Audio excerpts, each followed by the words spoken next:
I think what we want to go over is the 17 release. So we're going to kind of give a, not kind of, but we're going to give an overview of some of the higher or bigger pieces of 17, some of the changes that we made.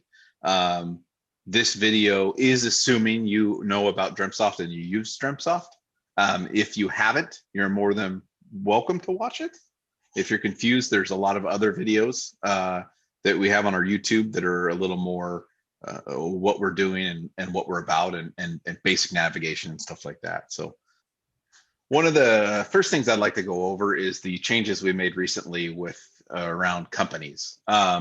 So one thing we did is we've in this company area, we've kind of made better navigation for understanding if a company is a customer, a vendor, or a partner.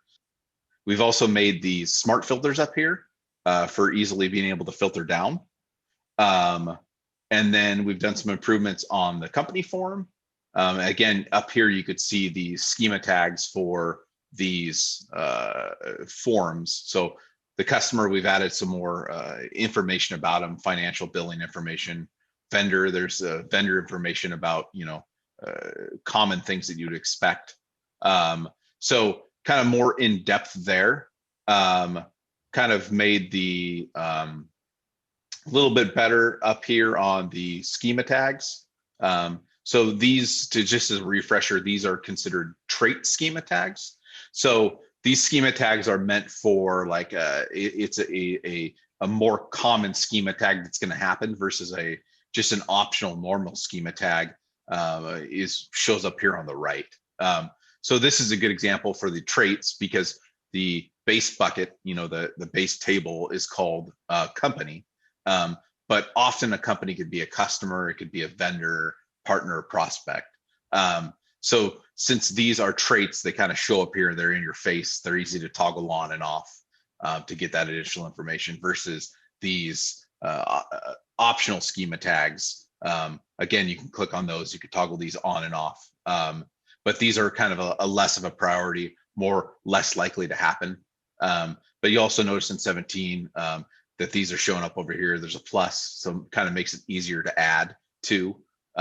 So for example, if you wanted to make one like the QuickBooks schema tag on here, then you can define what the account ID, when it was last updated. So it just kind of makes it a little better to get things organized when you're using these schema tags. So you can, obviously, the people watching this are familiar with schema tags. So, but you also notice that it's a little bit, we kind of fixed the subtle bugs here and there and made it a little easier to apply the schema tags. One of the other things I wanted to show is what we call is the company bar up here. So you'll find now as you're browsing through the platform that company bar will exist on every basically form that you go to. So if I go into one of these, you will see, hey, this piece of work, which is an incident, it belongs to Bob's Sporting Goods versus this one belongs to development company. So this is kind of, again, in the area where we're trying to make the upfront and center what the company is, since the main focus is service providers. Service provider, you always know what the company is, versus enterprise. It's not really necessary because the company is the company you work for. So you'll find this on all the forms now. And it also, you can go, we've made some improvements where in this particular case, like if you had this one and it was in the development company, you want to move it to Bob's Sporting Goods. So you can go ahead and do that. So this piece of work that used to be in development now got moved to Bob's Sporting Goods. So it got moved into that space. So when you change that into that space, you would probably change the company as well to Bob's Sporting Goods, because chances are that's a Bob's Sporting Goods incident that got classified incorrectly. Yes. Okay. So, I mean, that's a good point. So in this particular case, I can go through like this one, development company. It works the other way around too. So if I change this to Bob's Sporting Goods, it will know that I'm changing this company of Bob Sporting Goods, and it also change this to Bob Sporting Goods up here. Gotcha. Um, So more than likely, if someone wants to change it and you're a technician, you'll be changing the company. But if you have an admin that for some reason needs to change it and drop it into another space, they also have the freedom to do that with that. I guess would you call that space bar? Space bar might be a used name already, but the company bar. Company bar. Yeah. I mean, you probably won't do it that often, but it has come up, I guess my main point, I just wanted to show that this is, the obvious place up here where it shows you, hey, where does this document, this piece of work reside? Who's it for? It's for Bob Sporting Goods. And on a rare occasion, it has happened where you'll open a piece of work, in your service provider, your top space, and you're like, oh crud, I wanted to open this actually for my customer. So we did add the ability in 17 for you to be able to move that. So we'll move all the attachments, it will move the speaks, basically all the activity information over to that space along with the document itself. Yes, that's a good point to bring up, is managing multiple customers from a top space can be or was kind of being complex, because it's not just one area where all the data resides. They actually are living in their own little area. So I think this improvement or this feature and enhancement was driven because there was a little bit of a confusion when technicians were jumping down into customer spaces or creating incidents in their own space when they should be creating them in their customer space. So this highlights exactly that. Where does that record live? If it's in the wrong space, you can move it quickly. So that way all the data ends up in the right space, and that space functionality is really the big differentiator. It's being able to kind of containerize all the customers' data in their own little world so they can log in, see all their own stuff. But as a service provider, you're kind of at a global or a upper top space that allows you to see down into all your customers. Yeah, that's a good point. I'll probably I should go over that too. So also in 17, we added a flag to the spaces where you can actually differentiate whether a space is a service provider space or not. So if you were to just go to like the spaces bucket where your spaces are defined, and you were to look at one of the spaces, there is now a Boolean on here, a yes or no, that you can mark something as a service provider. You'll also be able to know that by when you drop down the company list here, you see there's a little headset. So that's kind of, differentiating, hey, this is a service provider space versus, this is just a sub customer space. And then with that enabled, you'll also notice in 17, there is now this icon up here, which toggles showing the subspace data or not. So if I'm over looking at my incident queue, I can toggle this off and it'll just show me incidents that are just in my space. Toggled on, which is, by default for the service provider space, will show you all the incidents for your company, your space, and all of the sub companies that you have. So that's, another changes in 17, that service provider checkbox. It also affects when you're looking at an incident in one of the lower spaces. So in this particular case, again, if you look up here at the company bar, you'll see this is in the Bob Sporting Goods space, where if I drop this down, you'll see, hey, development company, Bob Sporting Goods. So I'm in the Bob Sporting Goods space. We also use that service provider checkbox for when you're going to, add a person to the assignment group or the assignment user. That allows us to pull in assignment groups from not only the Bob Sporting Good, but also from the service provider space. Because the majority of the time you are probably going to be using an assignment group or assignment user from the service provider space, because that is the person who is actually assigned to and working on it. Not 100% of the time, but a majority of the time. Yeah, and there could be, you might have customers that are also solving their own incidents, so you might want to assign it to somebody in that company. I don't know how. I've seen managed service providers that do that, where customers provide level 1 support, but then they escalate it up to level 2, level 3. So you can do both in this kind of layout. So that's kind of the, a good little quick little preview of the company improvements. The next thing I want to go over is we added a new component type that's called integration component. So, as you know, components are the kind of the building blocks of the DrempSoft platform. So everything pretty much that you're seeing came from a component somewhere. You have a page, and then pages have components. So there's a new component that we added that's called an integration component. So again, just as a refresher, you can see the components by going under miscellaneous, and you see the components here. One thing worth noting is in 16 and older, it actually used to be underneath UI and styling to see the components. But it actually didn't make sense there because it's not UI and styling components. They could be other things like this integration component that I was going to go over. So again, if you go in the configuration, you could see the components. So you could see the action, the authentication, form extensions, integration, page, and widgets. Those are the current set of components that we have. And as time goes on and we identify patterns and way of extending the platform, we will be adding more components. But for this video, I'm going to go up to my top space, which is a little less vandalized than that lower space. And we will look at the components here.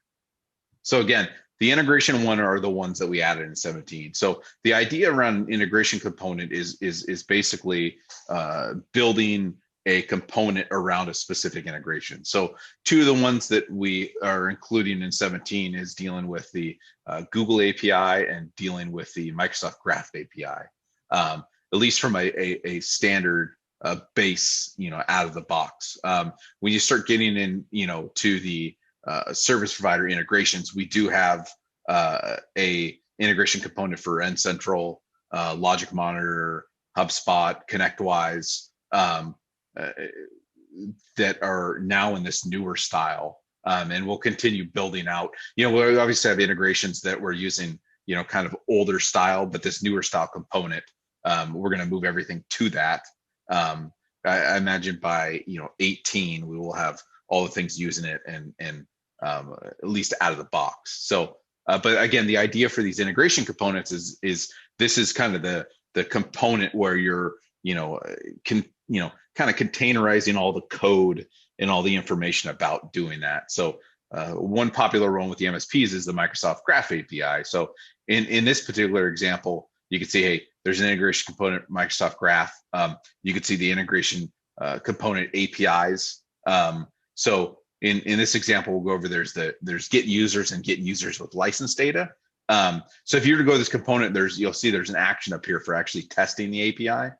So this will give a slide out, and you'll see what the integration component is, and then the values needed to execute this integration component.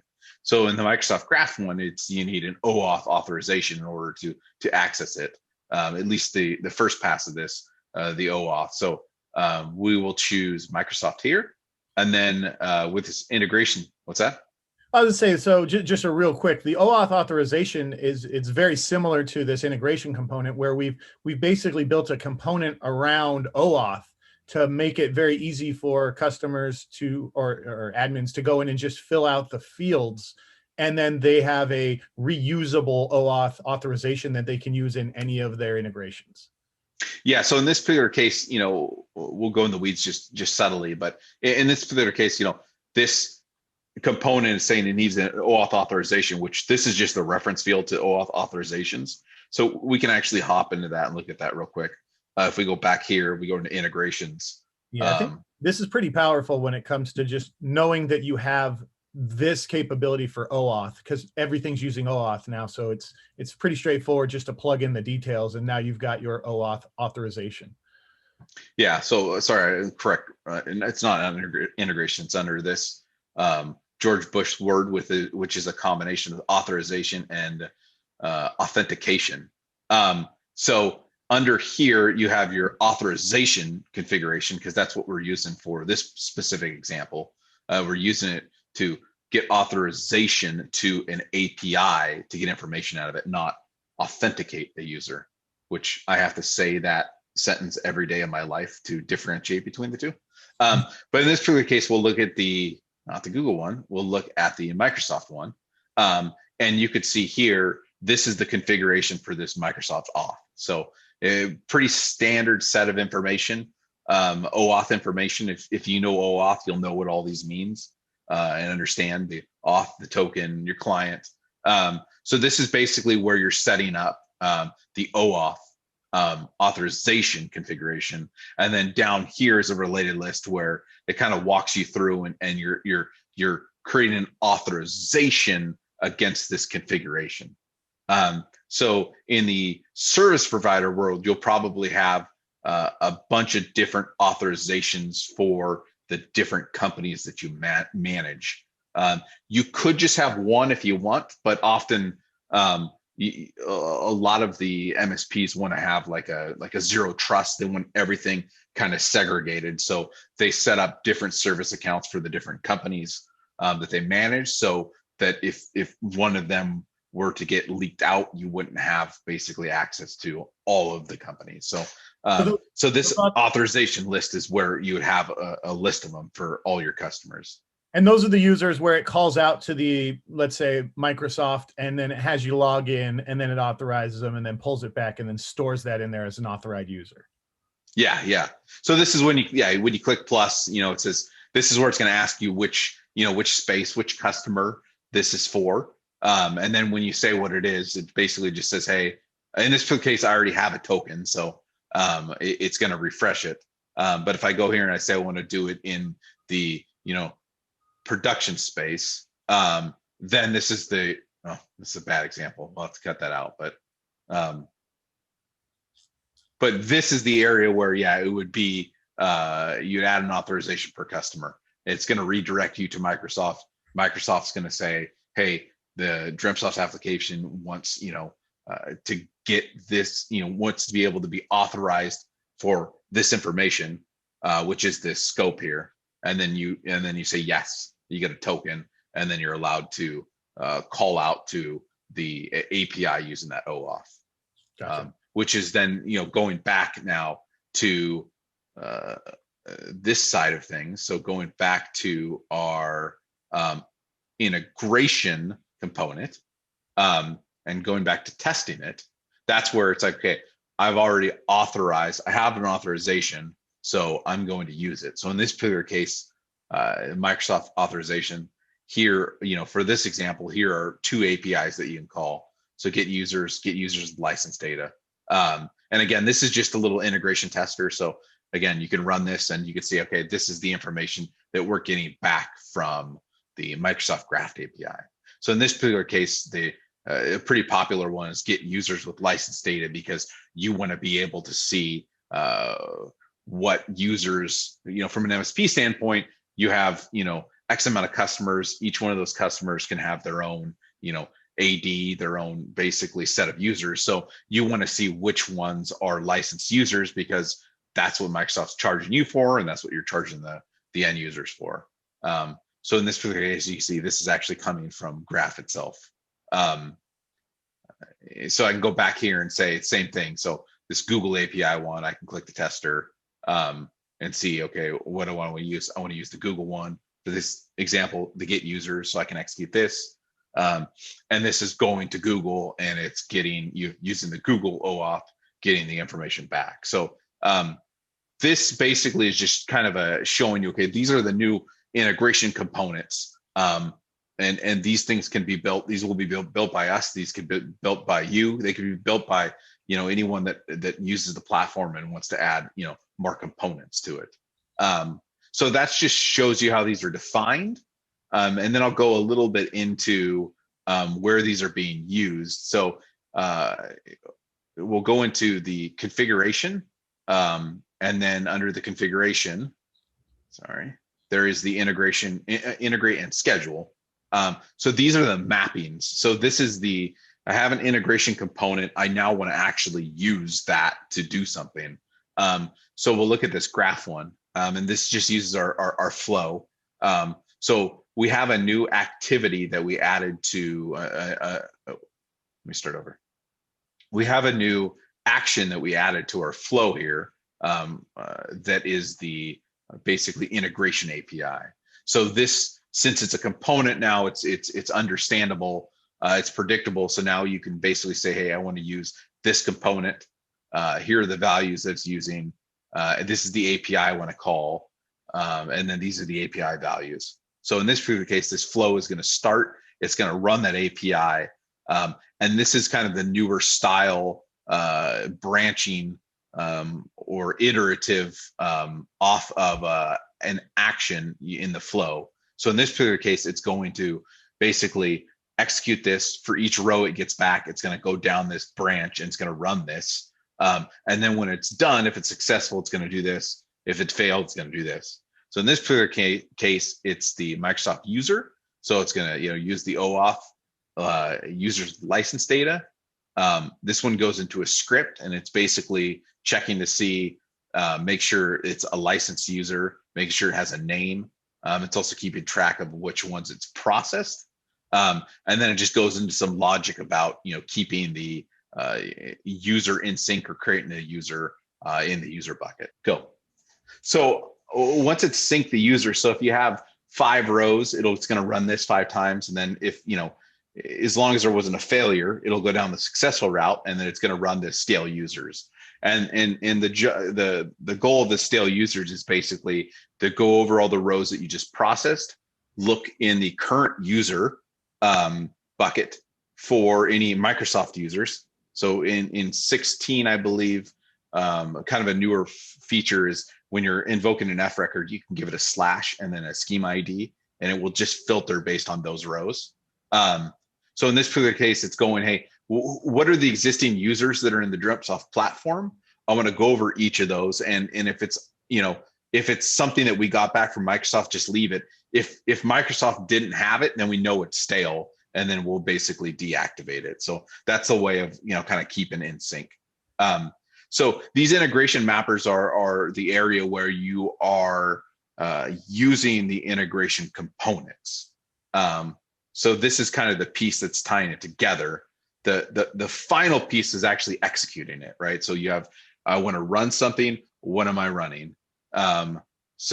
And that's back in the integrations over here. So the external data sources, this is where you could define an external data source, and you could basically schedule it. So another new feature that's coming in 17 is you can mark a bucket as a schedulable bucket.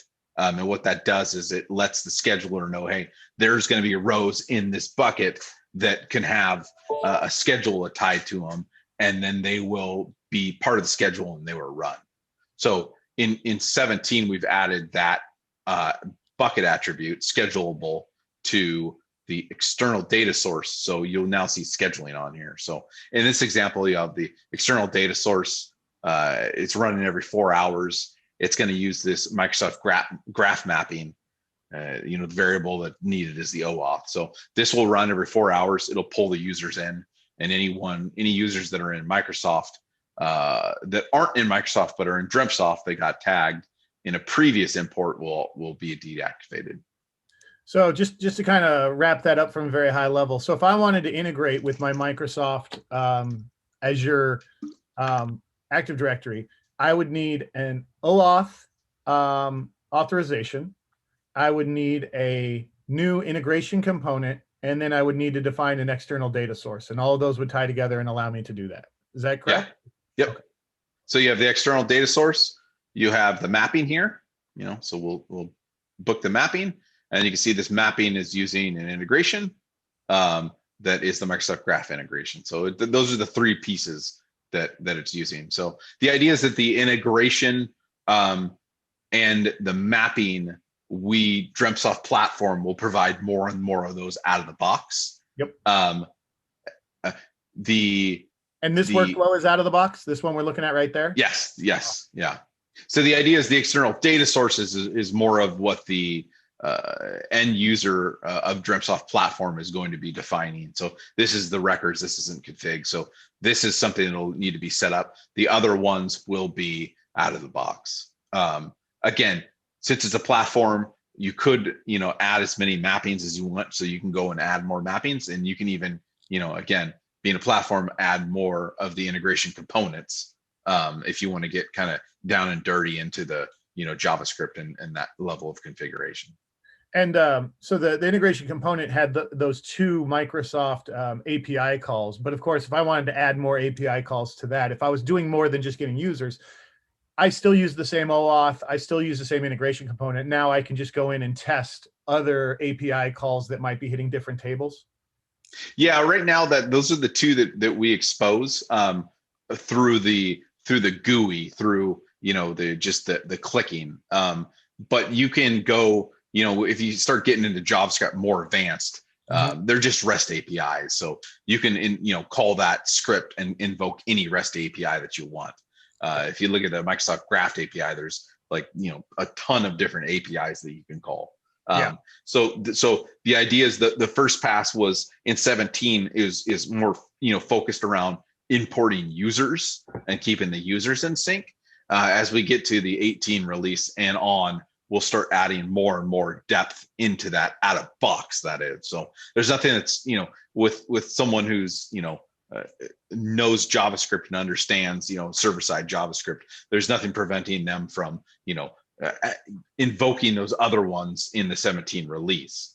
And we've already done a bunch of the legwork to get you through the front door of the Graph API. Yeah, we've done all the plumbing. We have all the the JavaScript classes for invoking the REST API using the OAuth. It's just this mapping layer that will continue to enhance into 18 and beyond.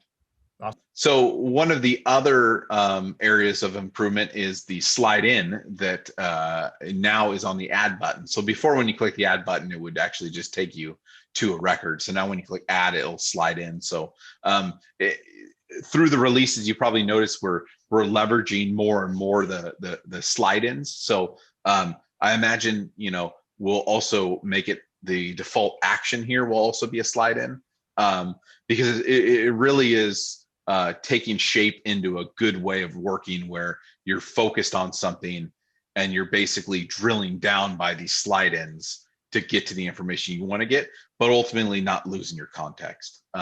So like I said, the add button now uses a slide in, and you can also quickly, if you wanted to, change the space that you're adding to. So it also makes it a little easier where if I'm in one of my spaces, like I'll go back to my development space here, and I'll go to intake. If I wanted to, I'm in my development company space, and I want to click add, and I do want to say, hey, I want to change this to be Bob's Sporting Goods.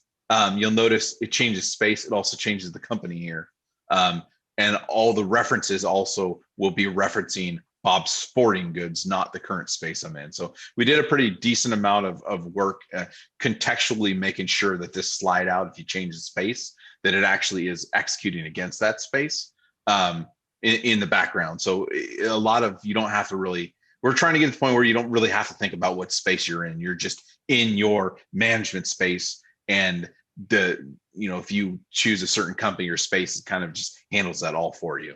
So kind of auto contextuality, if I want to create another George Bush word, but or Jamiroquai. You don't have to worry about filtering through everything like we had in the past. It's basically serving up to you either the people that are in your space or the people that are in Bob's Sporting Goods space, just by the context of the record. Yeah, awesome. Exactly. That's fantastic. So let's see. It's also in 17, we did another pass at some CMDB cleanup. So we added some more types here, enhanced some of the fields on here. I know firewall we added, ISP we added. So ISP would basically be an ISP that you have in the CMDB. So just add information like up speed, down speed. Firewalls we had kind of before, it was just under the generic network device classification. So but definitely made some more improvements in this area, that it'll be ever evolving, the CMDB, having it so there's more fields that make sense, Um, And just from an MSP standpoint, back to the new stack capability when you can see down in your spaces. So this allows an MSP to see all of the specific types of like models they have. If, for instance, there was an outage on a CI type where they needed to inform their customers, or maybe a patch update or a security vulnerability, they can now see down in all their customer spaces of all those types of models, and then they can automate either a notification or automatically go through and change. But that's part of the visibility of being in the development space. Yeah, definitely. And that's the, again, toggling this on and off. And, I think it's worth noting is, there's probably people, that think, oh, I'm able to do that now without spaces. But, part of the platform is really the notion of, hey, this data should belong in the different spaces of the different customers, if not just for security reasons. Yeah. So the idea is that if a customer logs into their space, which is where a customer is going to be logging into, it's really solidified the data is in your space. You're not going to get any data from another space versus, other software, especially legacy software. You're kind of just going into one area and it's just filtering based on the company. So when we talk about spaces, it's really it's segregated. So and that's what we really are kind of proud of our tenancy model, where you are logging into, as a service provider, you're logging into that top space. You do have access to those subspaces, but the customers that you have are logging into their subspace. They don't have access to that top space. Yeah. So in essence, it's almost like every customer that signs up for an MSP, if they were, using Zendesk or some other tool, they would essentially be getting their own instance of Zendesk. But the MSP itself has the ability to manage all of that data because it ties it all together. So if a customer wanted to, realistically, and they said, hey, look, I want to start, managing my own tickets, they could just start creating service desk people in their space, and they could, have tier 1 people or whatever they wanted, and it would essentially be their own, almost like their own instance of an ITSM tool or a PSA tool that they can then go in and manage themselves. Yeah, that's a good point. Yeah. So another area I wanted to show in 17 is the reference walking on a form. So you who are familiar with the platform know, hey, we already had the reference walking on the list, right? So that's, I have company here. I can expand company. I can add something on there like, company.address. And that will basically do a reference walk. So when I'm on here, you could see, hey, company address. What we've done in 17 is we actually opened it up also for the form. So if I'm on this, let me do this form here and go into the details, you'll see the same exact pattern where you have the chevron here. So I can expand company. I can say company address. I can throw it on here. And then now on the form, you'll have company address. Worth noting, just like what you'd expect, this is read-only because it's pulling it from this company record. So if you want to change the address, you just got to go into this company, change this address, and then it will show the updated version there, or the updated value there. Better examples, this one actually has an address, so you can see company Bob Sporting Good. Here's the address. It helps to have values. And it does. It's nice to have that slide out, though, to quickly just get to the company info if you want to change it. But I know we've had a lot of people requesting that feature to be able to do those kind of reference walking on the form itself. So that's going to be huge for a lot of people. Yeah. Okay, so what another area I wanted to touch on was we have we spent a little amount of time on what often is known as subflows. So flows that you are kind of reusable, they're standalone, and then you can use them in normal flows. So now if you go under the bundle configuration, underneath the miscellaneous, you'll see we have a flow section here where you can look at the flows. So in this flow section, you'll see we have the flows. And this is where you could define, basically, you can create a new standalone flow. So you can give your flow name, you have your flow type. So this is where the flow is going to be used. Why this is important is because some flows are client side, some flows are server side. So obviously a client side, like a browser flow, you'll pop up a dialog, you can ask information. A flow that's more on the back end, like a trigger or a fulfillment, doesn't have access. It's more of an asynchronous flow. So the flow type kind of defines, what actions that you have on that flow. So in this particular case, we'll do an example, and kind of what was driving this is the catalog. So the catalog often have flows of fulfilling an order that someone ordered from the catalog. So and a lot of times the catalog flows are reusable, and it's the same thing over and over again. So in this particular case, we can add a flow that's called an a flow that's for a offer fulfillment, and we can just do a pretty bad example here. We'll just do a notification, send growl, hello world. The point of this is showing, hey, I'm defining a generic flow here. I save this flow. And then now when I'm over in my catalog, if I go to my offers and bring up like one of my new offers, and I can say this offer is actually a request record, and then here is my fulfillment of it. I can now say I want to run a flow, and then I pick my do something flow. So this is now a way that you can basically create reusable flows, and then be able to use them on something like an offer or wherever flows are being used. So that was flows. It's kind of the big stuff. A couple other things that we added is there is a lifecycle metric bucket now. It's not too exposed, but it is now keeping track of the metrics of a life cycle. So when it goes from one state to another state, we are keeping track of the time it was in that life cycle state. And into the next release 18, again, that we're going over 17 right now. So into 18 and 19, we'll be adding more and more kind of dashboards and metrics around pieces of work in certain life cycles and states, and the types of things that you would expect out of metrics of a piece of work.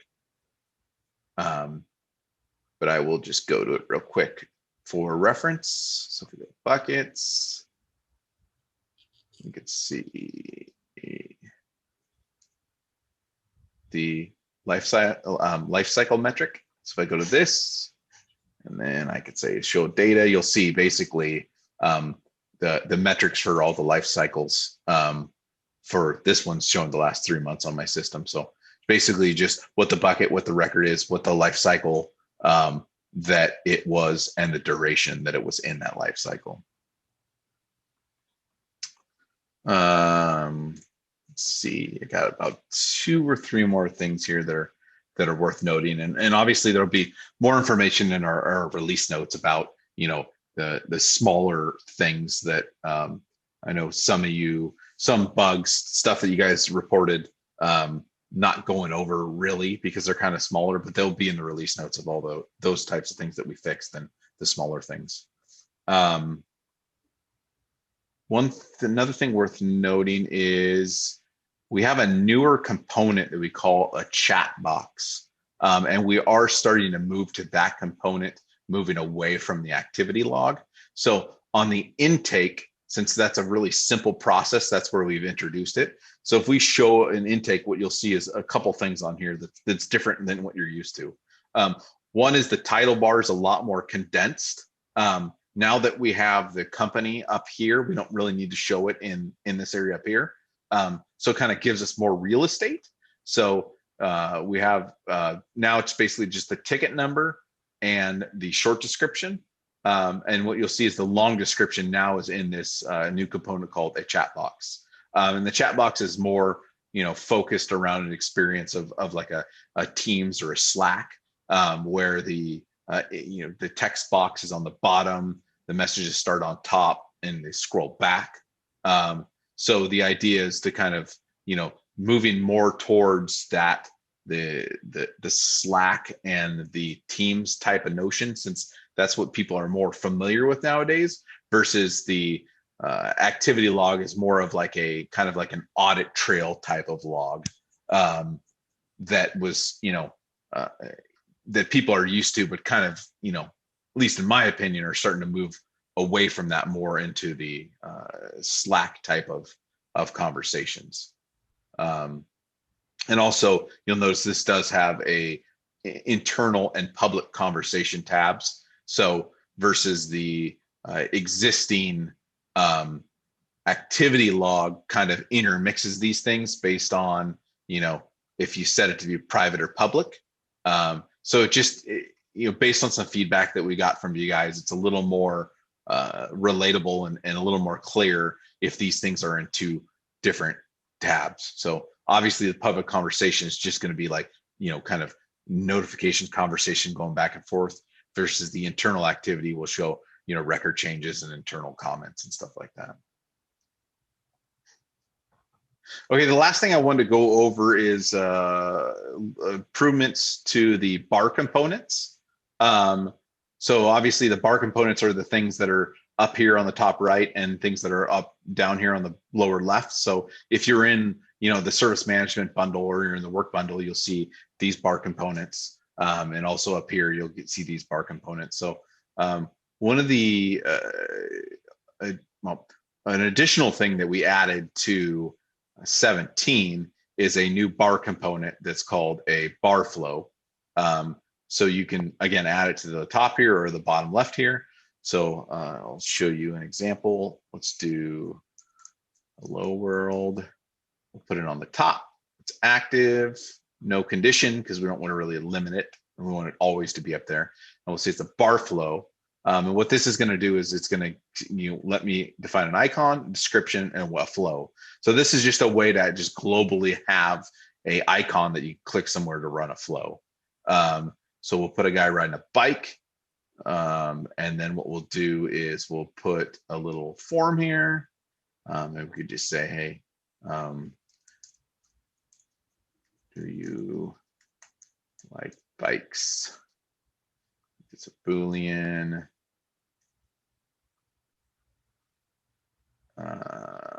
We'll just put just that on there right now. Connect that to this form. And then we could just do a confirmation. Sounds good. And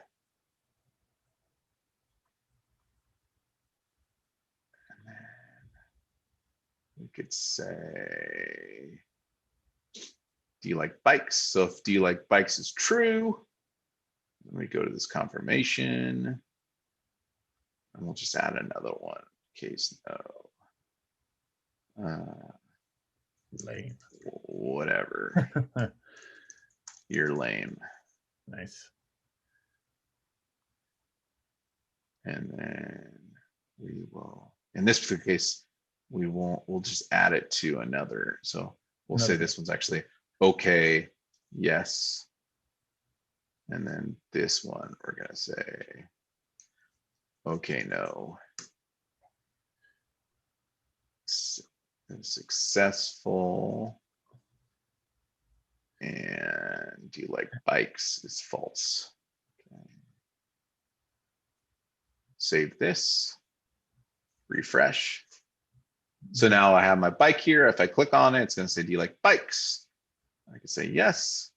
Sounds good.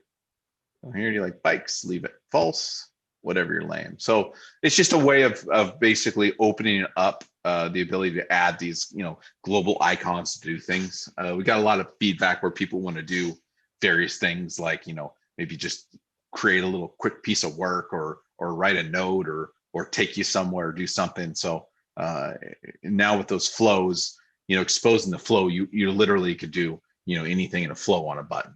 So I think that'll be really helpful, and we look forward to seeing what people are going to do with that in 17.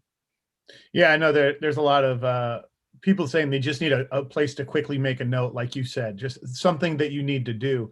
So you could have that button create a quick piece of work in DremSoft, and then when you get back to your My Work queue, you could create a custom queue just for that type of work.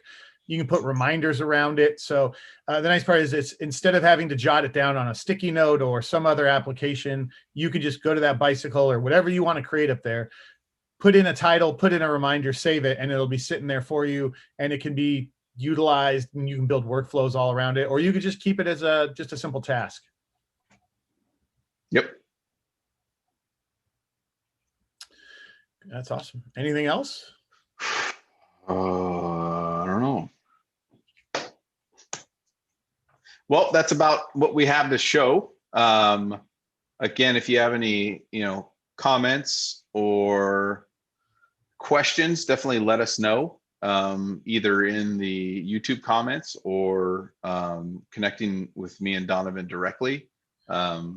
This video is, meant for people who are already using DrepSoft. So you definitely know how to reach us. If not, you can go to our website and Yeah. It's an email. Go to our LinkedIn. One of those things. Yeah. But we're going to try and put out these videos every Friday. So maybe a couple videos. So that way we've got some basic stuff and some more advanced. So, hopefully we'll be building out our library every Friday. So if you do have any questions, like Bo said, it could be a good topic of a video that we could create for you. So fire away or make a comment on this video or any of our other videos. We'll take a look and then we'll try and get them back to you. So that way you guys can continue to keep building out and keep understanding DrepSoft. Awesome.